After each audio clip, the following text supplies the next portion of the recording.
Identity precedes action. Identity, who you are, precedes action, what you do. It's a simple concept, but it's one that I don't always know that we remember or that we even know how to function out of. Every morning I take my kids to school.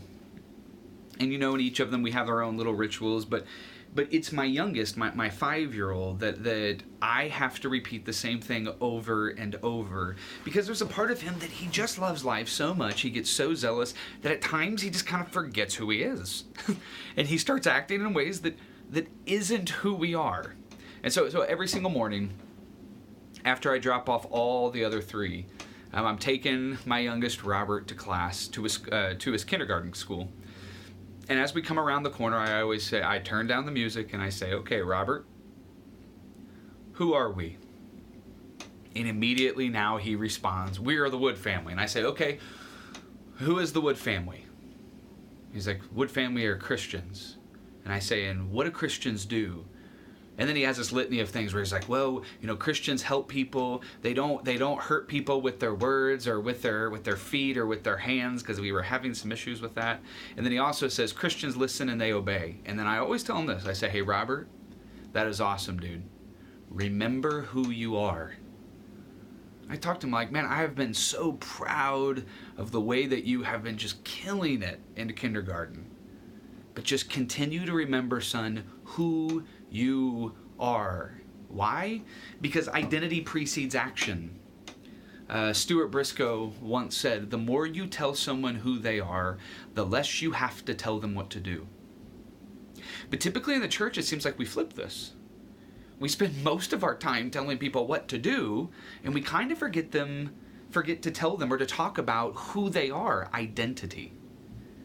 And that's why I find Matthew chapter 16 such a fascinating section. I mean, Jesus has been doing all kinds of stuff so far in Matthew's gospel. But in Matthew chapter 16, after he gets done dealing with the Pharisees and the Sadducees and the yeast, warning them of the yeast of the Pharisees, then Jesus asks this fascinating question. But notice what he is asking is directly rooted to identity. He says this. When Jesus came, verse 13, when Jesus came to the region of Caesarea Philippi, he asked his disciples, "Who do people say the Son of Man is? Who do people attach to me? What do they say my identity is?" And the disciples replied, "Well, some say John the Baptist, others say Elijah, and still others say Jeremiah or one of the prophets." Now notice, every single one of those identities is attached to a particular action, a particular expectation. Why? Because an identity precedes action, because it also contains expectations. This is the simple concept of if you are a firefighter, we expect you to fight fires. It's not hard to understand the concept, but what's really hard is for us to embrace it in our own lives, applied to us. So the people, they have all these different ideas of who Jesus is and these expectations then of what he's supposed to do. But then Jesus changes the question in verse 15. He says, all right. But what about you, disciples? Who do you say that I am? And Simon Peter, notice in verse 16, it says, Simon Peter answered, "Well, you are the Christ, the Son of the living God." Jesus replied, "Blessed are you, Simon, son of Jonah, for this was not revealed to you by flesh and blood. No. This was revealed to you by my Father in heaven." And notice what Jesus does in verse 18. "And I tell you that you are Peter, and on this rock I will build my church, and the gates of Hades will not overcome it." Jesus says, because you accurately define my identity, I now am going to change your identity. I'm no longer going to call you Simon. I'm going to call you Peter, which does mean rock. And Jesus says, "And on this rock I will build my church." And oh my gosh, Satan has done a number on this text. I mean, he has really done a number on this text. Satan has actually gotten Christians to argue over what is the meaning of the word rock. So you have the Catholics over on this side that are saying, Jesus says, on this rock I will build my church, he's referring to Peter as the first pope, and on him he's building it. And then Protestants over here are saying, the church isn't built on one man besides Jesus Christ. It's not the rock, it's the confession. And the whole time that Satan is getting us Christians to fight about the word rock, he's hoping that we do not pay attention to the key word of this text, the word that scares him more than anything, and that's the word gates. The gates of Hades will not overcome it. Here's the thing that's fascinating. Gates is a military weapon. It's just a defensive weapon. See, if you're out fighting against somebody else and you're in the middle of a battlefield and you start to lose the battle, you retreat behind the gates and you lock the gates and you pray that the gates hold the enemy outside, because if the gates don't hold, if the gates break, then your entire kingdom is lost. And in this passage, the gates belong to Satan. He is on the defensive.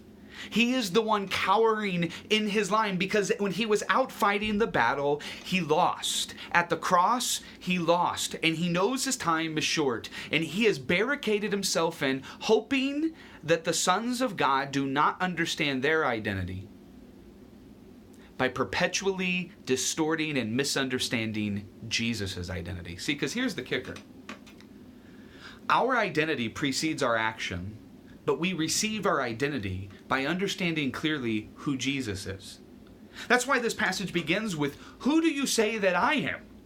And it leads to Peter not just receiving a new identity, but Peter receives a mission.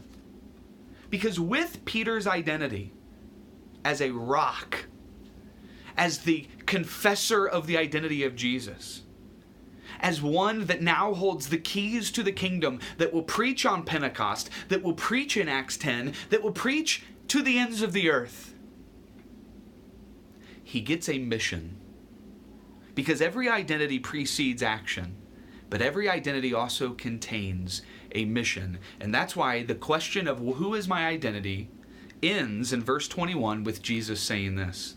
From that time on, after the good confession, from that time on, Jesus began to explain to his disciples that he must go to Jerusalem and suffer many things at the hands of the elders, the chief priests, and the teachers of the law, and that he must be killed, and on the third day he would be raised to life.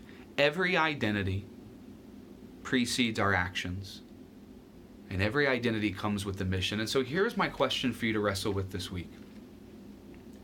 Who are you? And do your actions match your identity? Who are you? And do you know your mission? I love you guys. See you next week.